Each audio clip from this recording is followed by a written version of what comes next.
Hello, everybody, and welcome one more time. Today, I bring you some chismecito. And I was not really going to tell this story, but I'm not longer embarrassed about falling for it. I think I learned my lesson. A little bit of context. I've been single for 1 year and a half. And only starting this year, I started to feel better about myself. I started to feel like I was finally over my ex. But also, you gotta know that ex that I had, that has been the only stable, healthy, and actual real relationship I ever had in my life. Before him, all of my relationship lasted 3 months. I don't think that will count as a relationship. And the other thing that you need to know about me so you understand why I fell for it, I know everybody can go through it, but it happened to me at a very late age, is because I have always gone for the emotionally unavailable people. Every single time that somebody comes to my life or I meet somebody, they're usually emotionally unavailable. It's a thing that happens to me all of the time, and I think it's a problem within me because I keep attracting the same kind of person in the same kind of emotional situation, right? And I am explaining that context so you understand why I was so like taken about whenever I met this person that I'm about to tell the story. I went to Mexico, I believe in November, something like that. I go every year and I went for the Skatex. And in that specific trip, I met somebody that since the moment I saw him, I was like, who is this person and why do I feel this thing? Like, like those moments that don't happen very often. This person's, I asked him since the moment I met him, are you single? He said, yeah. I was like, okay. He says, yes, I believe him. I'm just visiting. I just want to meet people. I'm not ready to settle. I'm not even looking for monogamy at the time. All these things I explained to this person when we started to know each other. He gave me all this speech about how he can only do monogamy and he wouldn't be okay with non-monogamy. Like I was at the beginning, was like, well, I'm just trying to have fun, like chill. But then like this person seems so open, so ready, so emotionally available. He would say all the right things and his compliments were so good. It was compliments that so into who I am as a person. Like the guy was so good at it. It was like fun. That's the problem about it. So I remember specifically thinking about this in Mexico. And I was like, you know what? I've been single for a year already. I can like allow myself to be like, to put up my guard. Like this person seems so nice. I never met nobody that was so emotionally ready and so emotionally available. Let me just put my guard down and just live this experience. 3 days, this guy love bombed me, but I didn't know what was happening. Couple of things that I, now looking back, I think they were fishy. He will say he will do things. He will not do them. He will just say things and look at my reaction, things that made me go, and look at my reaction. I did notice that he paid a lot of attention into my reaction. At this point, I don't know if it was mutual or not, because to be honest, I have discovered things after the situation with this person that I don't even think it was real. Anyways, for 3 nights, I waited every day until he came out of work. I molded my whole entire trip around seeing this guy because I had my days count. Anyways, he kept telling me, stay longer. I pay for your flight. Stay longer. I planned something for your birthday. Because I had a birthday party planned for my own birthday. And I was like, no, I don't know. But he kept insisting. I was like, okay, then I'll see you in New York and this and that.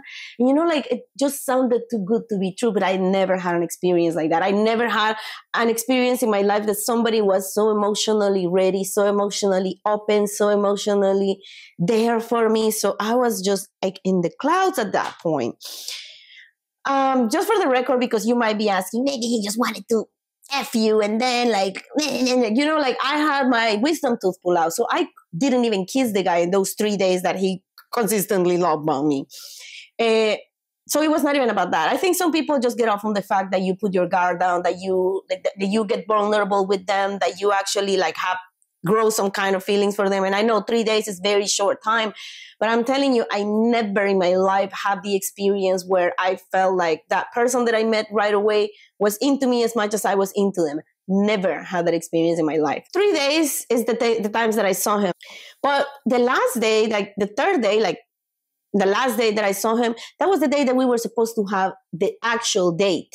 Eventually something happened at work and he can just meet me for like 20 minutes because he had to go back to work and blah, blah, blah. He has crazy schedules, whatever. I was like, okay, fine, I'll see you tomorrow. The next day he cancels as well. He says like he just came out of work and I'm like in the other opposite side of the city, blah, blah, blah. I'm like, whatever, tomorrow is Saturday. I'll see you tomorrow. The next day, it starts to get all fishy. Like he won't say yes. He will say no to seeing me. He will just leave tiny little hints here and there. So he wouldn't say yes, he wouldn't say no, but he just kept me waiting. That day I started a new medication that my psychologist gave me. I take the medication, makes me feel a little bit anxious, and I am at a party and I decide, you know what? I just want to have fun. I don't want to think about this. Like, let's just have a lot of fun. And I took a little paper, like a quarter of a paper. If you know what you know. And then that didn't go as I thought. It just started getting more nervous and hyper-focused about the guy. Around 1 a.m., he messaged me. He says, like, oh, I fell asleep at home, blah, blah, blah. And I tried calling. He was like, oh, right now, I'm in a meeting from work, blah, blah, blah, blah.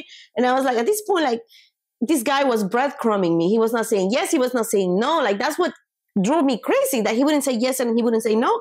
And the fact that a day ago, he was so into me, and now he seemed like he was completely trying to avoid me. The little paper quarter did not work, and I just started to feel worse. And I just knew 2 people in that party. I asked the first person if she had some weed, because that also helps me to calm down. She said no. Then I asked somebody else, and that person saved my life that night, because without that weed calming myself down, I think I would have like a panic attack of something. It wasn't a point that I wanted to cry and I couldn't. I had a knot in my throat and I couldn't cry. I didn't cry, by the way. It's just like that feeling in my stomach that somebody keeps you waiting for an answer. They don't say yes, they don't say no. And I was like, just tell me if you're not coming so I can just relax and enjoy my night. Nothing. Oh, I'll let you know. The whole fucking entire night.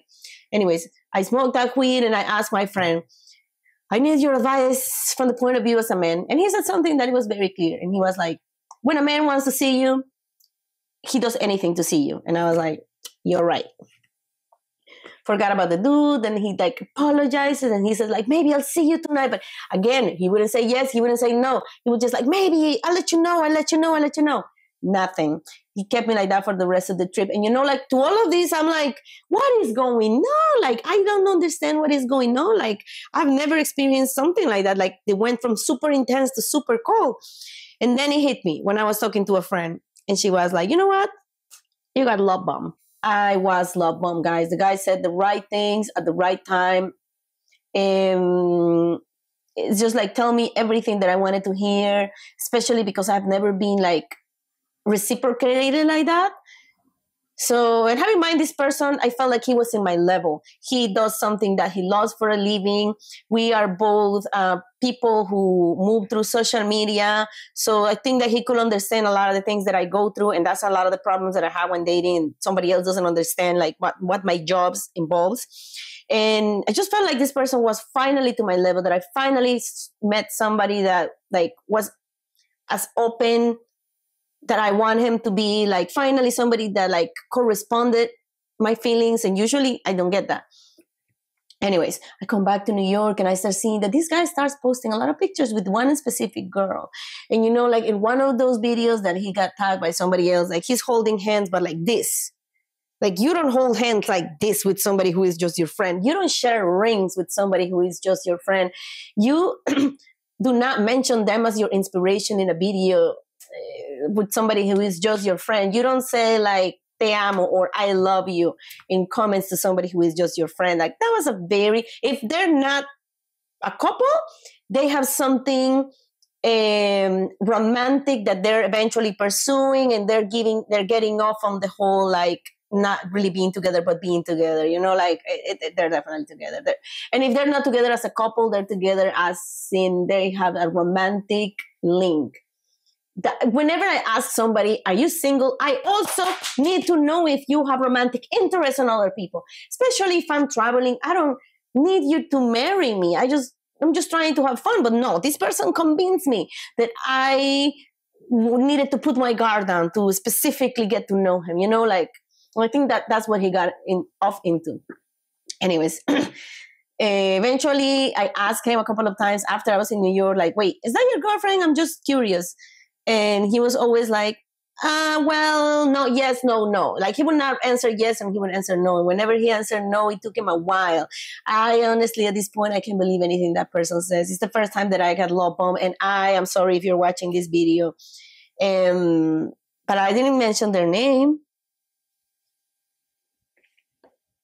Anyways, it ended really badly.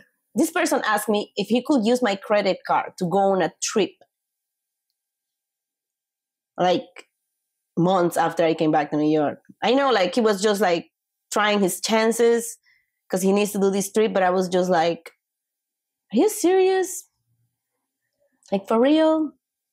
Anyways, moral of the story, I will never put my guard down, and I will be way more careful with men who live in Mexico. Mexican men here in the States have been Americanized a lot. So they understand kind of like the dynamics of datings that we have here. But men in Mexico, it's another story. And every single Mexican girlfriend that I told this situation, they were like, oh, so he was married? Oh, I bet he had a girlfriend. Oh, I bet he has kids. And I was like, I don't know. But, and by the way, like, don't tell me, oh, yeah, the narcissist. People tend to use the narcissist thing way too much. Sometimes somebody doesn't have to be a narcissist. Sometimes they're just selfish. Sometimes they just self-centered. Sometimes they're just egocentric. Sometimes they just get off on having your attention. It doesn't have to be about sex. It doesn't have to be about power. Sometimes it's just about a game. It's just a game. But I've never been played like that in my life. It was the first time. You know, I always joke on social media, like, sometime I want to meet a master manipulator and I want to know what it feels to be love bombed, and I want to know what it feels like to meet one of those people that like trick you. I got it. I learned my lesson. I got taught a lesson. And you know what? At least it was somebody cool. At least it was not one of these losers in Brooklyn that I meet back and forth. Like, I'm not doing any dating these days. But at least it was somebody cool. If I could rescue something about the situation, I was like, at least it was somebody cool. It was not like a random asshole, you know? I don't consider this person my friend. Somebody asked me the other day, and I was like, he's an acquaintance. Like, I don't call this person my friend. And I'm able to be friends with flings and lovers that I had in the past, as long as they're completely honest with me. As if somebody lies to me, that's it. I lose respect. And this person lied to me, and or hid things, or played me, whatever the fuck that was not honest. And I'm somebody very honest. That's one of the things that I can say, guys. I am honest as fuck. And especially with relationship stuff like that, I don't play around. If I don't want monogamy, I will tell you that. If I'm seeing other people, I will tell you that. If I want something specific out of the situationship, I will specifically tell you that. So I don't understand why people had to lie to me if I gave him all of the options. Like, I was leaving. It's not that I was going to marry her. I just gave him all the options. Like, I am open for anything. I don't need monogamy. Like, just be honest. And this person was not being able to be honest. Anyways, that was my first being played, my first time being love bombed. And yes, it sucked. And yes, it hurt. But at least it was somebody cool. There's no other but. And yes, we kissed, but not like open kiss, not open lips, because I had my wisdom tooth pull out. And whenever you have a hole in your mouth, kissing somebody is the equivalent of having sex with no protection. So yeah, I did not kiss this person. But I don't think it was even about that.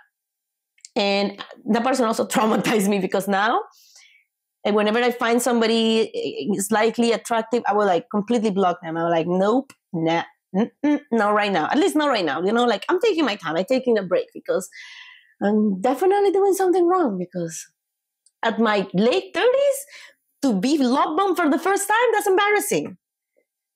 I was embarrassed. I was humiliated. That's why I couldn't really say it. But now saying it out loud, I said it in a couple of lives and made me feel better. So it doesn't feel that bad. But I was embarrassed. At least it was not like a random fucking loser.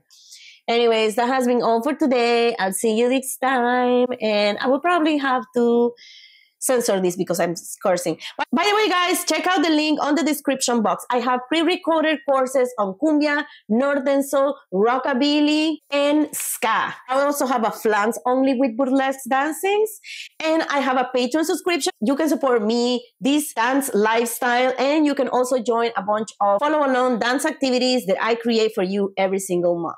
More information on the description box. I will see you next time, and bye-bye!